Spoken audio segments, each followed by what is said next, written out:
Greetings, fellow Earthlings. Looking at the world, still looking at the world, going back and processing, just asking what I first asked when I noticed this, which was, can we smash apart this supercontinent in one single event? And when I thought about this, there's a bunch of other questions that came to mind. One of those questions was, what killed the dinosaurs?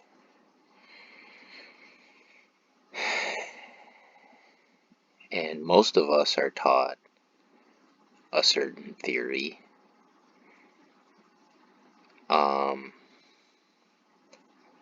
Pretty much from the time we're kids, that it's this giant kinetic impact that occurred or something. Like, this is the image that they put in our heads from the time we are little. So, when I'm looking at the Earth, and I see something like this, I have to ask what really killed the dinosaurs. Because now when you go to their theories, they're suggesting something like this. And I have to question whether or not this can actually be something that would cause the mass extinction event.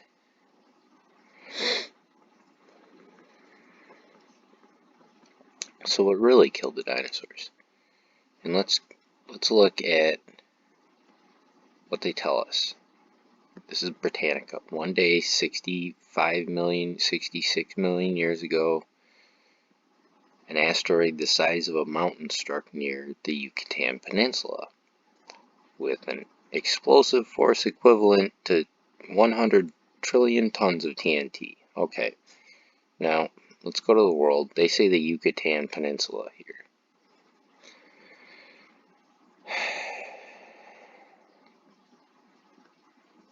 That's over here. But all this is over here. And this looks way more catastrophic than what's happening down here. But the other thing, so you have Pangea. This is supposedly 200 million years ago. And that's when that started breaking apart. And then 65 alleged million years ago, but unobservable, something supposedly happened to kill the dinosaurs in their theory.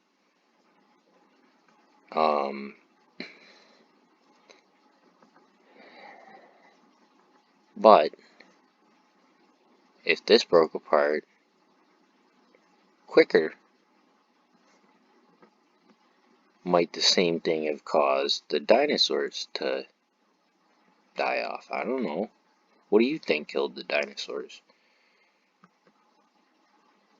Because, I mean, really, if you enhance this rate of spread, if it's spreading at a rate of 1 to 2 inches per year, you just speed that up a little bit, and now you're in line, relatively in line with 65 million years ago. But when you look at the scale, this does not look like it needs 65 million years to do this. And I'm going to talk, I referred to watts specifically in my equation. What the scientists are referring to is Newton's second law of motion, pretty much, to say it's force times mass and acceleration. But the problem, whenever we see meteors coming into our atmosphere, they get burnt up by the resistance of the atmosphere. And it's not an acceleration. When they get closer to the surface of Earth, they're slowing down. It's not the force of gravity speeding them up. It's the resistance of the atmosphere impeding the forward progression. All these get electrically etched away long before they actually reach the surface. That's why you get the visible emission of light.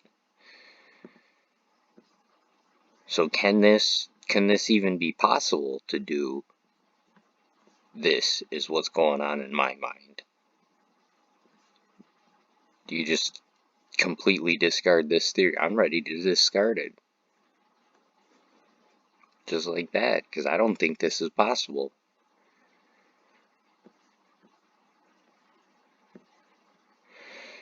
Somebody else wants to apply this to try and figure out, to tell me if you can apply this to do this. But why are these electrical scars, and why are we applying Newton's second law, which doesn't even take the electromagnetic force into consideration? Like, this is 1600s. Let's get rid of that, because we don't need it. It's not really doing us much here. And this is where I actually had to go and learn 19th century physics about Faraday's law and Maxwell's equations, all that stuff, because that seems more applicable to this than Newton. Newton had no idea about the electromagnetic force.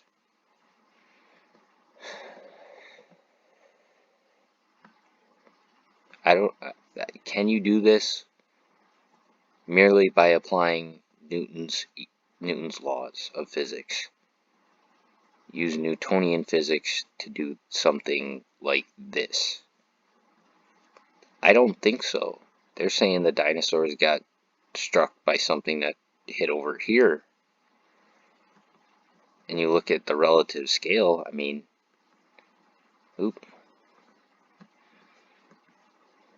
maybe this came in all the way here, but to cause all this mass destruction and just do nothing over here, that doesn't make sense to me. I don't even think they're taking this into consideration.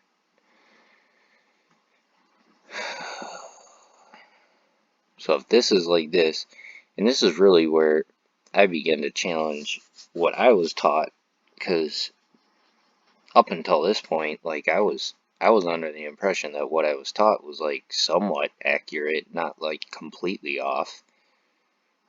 Like 65 million years, I would let this take more time, but less time than what they're saying. And all you really have to do there is enhance this rate of spread at like 5 to 6 inches at the start, and then it's slowing down over time. And you're pretty much at that 65 million years. But if this happened quick, you don't need those 65 million years. In my opinion, I don't think you need them, and we don't have them. We haven't really observed them, so the only evidence they really have is just that's what they teach in schools, and that's what they've been teaching. And this is where I really started to question how fast this could have spread. And that led to a whole series of conclusions I inevitably reached while trying to process all this. Oh boy. Oh boy. Okay, so what really killed the dinosaurs? And can this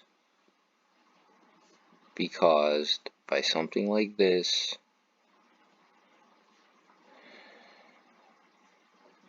In one large event, without the need for hundreds of millions of years? And how drastic were the changes that took place to get us where we are today, is what I was trying to figure out. I mean, I wasn't even trying to figure that out. I just wanted to know what could have caused these scars. this. That's what I really wanted to know, is what could have caused this, but also, could it happen again? Because they've been terrifying us that a comet or asteroid could strike at any time and wipe out civilization. When I'm looking at this, that's no comet or asteroid. I don't know how big you have to get to this, but we're about to find out. I'm going to make more videos, and that's where we're really going to get into this, because right now I'm just taking you back to what I was trying to process when I first noticed this. It's big, very big. Zoom in. I haven't even talked about these yet. Holy cow.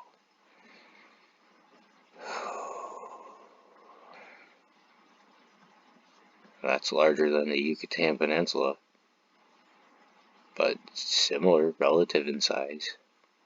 This much larger. So